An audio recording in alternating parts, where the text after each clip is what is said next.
ನಮಸ್ಕಾರ, ನಾನು doctor Yamuna BS, ಗುಡುಚಿ Ayurveda. ಈ ವಿಶ್ವ ಮಧುಮೇಹ ದಿನ ಒಂದು ಹೇಳ್ಬೇಕಂದ್ರೆ ಎಲ್ಲೋ ಒಂದು ಕಡೆ ನಾವು ಭಾರತದ ಮೊದಲ ಸ್ಥಾನದಲ್ಲಿ ಮಧುಮೇಹದಲ್ಲಿ ಬಂದ್ಬಿಟ್ಟಿದ್ದೀವಿ. ಇದನ್ನು ನಾವು ತಡಿಬೇಕು ಅಂದರೆ ಎಲ್ಲೋ ಒಂದು ಕಡೆ ನಮ್ಮ ಮನೋಭಾವನೆ ಬದಲಾಗಬೇಕು. ನಮ್ಮ ಆಯುರ್ವೇದದ ಪ್ರಕಾರ ಮಧುಮೇಹ ಅಂದರೆ ಬರೀ ಹೊರಗಿಂದ ಬರುವಂಥದ್ದಲ್ಲ, ಇದು ಒಳಗಿನ ಅಸಮತೋಲನದಿಂದ ಬರುವಂಥದ್ದು.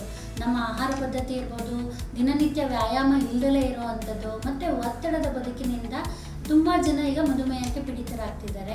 ಇದನ್ನು ಎಲ್ಲೋ ಒಂದು ಕಡೆ ನಾವು ಚೇಂಜ್ ಆಗಬೇಕು ಅಂದರೆ ಮೊದಲನೇದಾಗಿ ನಾನು ಹೇಳೋದಂದರೆ ನಿಮ್ಮ ಮನೋಭಾವನೆ ಬದಲಾಗಬೇಕು. ನಿಮ್ಮ ಮನೋಭಾವನೆ ಬದಲಾಯಿತು ಅಂದರೆ ನಿಮ್ಮ ದೇಹ ಬದಲಾಗುತ್ತೆ, ಮತ್ತು ಎಲ್ಲೋ ಒಂದು ಕಡೆ ನಂಬಿಕೆ ಬರಬೇಕು. ಈ ನಂಬಿಕೆ ಬಂತು ಅಂದರೆ ಡೆಫಿನೆಟ್ಲಿ ನೀವು ಮಧುಮೇಹದಿಂದ ಹೊರಗೆ ಬರ್ಬೋದು. ಆದ್ದರಿಂದ ಈ ವಿಶ್ವ ಮಧುಮೇಹ ದಿನ ನಾನು ಹೇಳೋದೇನೆಂದರೆ, ನಿಮ್ಮ ಬದುಕಲ್ಲಿ ಸಿಹಿ ಇರಲಿ, ನಿಮ್ಮ ರಕ್ತದಲ್ಲಿ ಸಿಹಿ ಬೇಡ.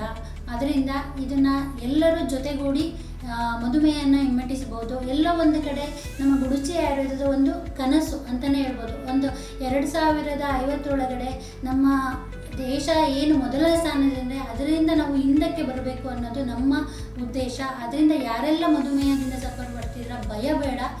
ಮಧುಮೇಹ ಅಂದ ಕೂಡಲೇ ಭಯ ಬೇಡ, ಹಾಗಂತೇಳಿ ನೆಗ್ಲೆಕ್ಟು ಮಾಡಬೇಡಿ. ಯಾಕೆಂದರೆ ಈ ಒಂದು ಸಣ್ಣ ಮಧುಮೇಹ ಅನ್ನೋ ಅಂಥದ್ದು ಮುಂದೆ ನಿಮ್ಮ ಜೀವನವನ್ನು ಅಂತ್ಯಗೊಳಿಸುತ್ತೆ. ಅದಕ್ಕೋಸ್ಕರ ಇನಿಷಿಯಲಾಗಿ ನೀವು ಮಧುಮೇಹ ಅಂತ ಗೊತ್ತಾಗಿದ್ದ ಕೂಡಲೇ ನಿಮ್ಮ ಆಹಾರ ಪದ್ಧತಿ ಆಗಿರ್ಬೋದು, ದಿನನಿತ್ಯ ವ್ಯಾಯಾಮ ಆಗಿರ್ಬೋದು, ಒತ್ತಡದ ಬದುಕಂದರೆ ಕೆಲವೊಂದು ಮೆಡಿಟೇಷನ್ ಆಯಿತು, ಈ ಥರ ಸಮತೋಲನವಾದ ಜೀವನ ಇಟ್ಕೊಂಡ್ರೆ ಡೆಫಿನೆಟ್ಲಿ ನೀವು ಮಧುಮೇಹದಿಂದ ಹೊರಗೆ ಬರ್ಬೋದು.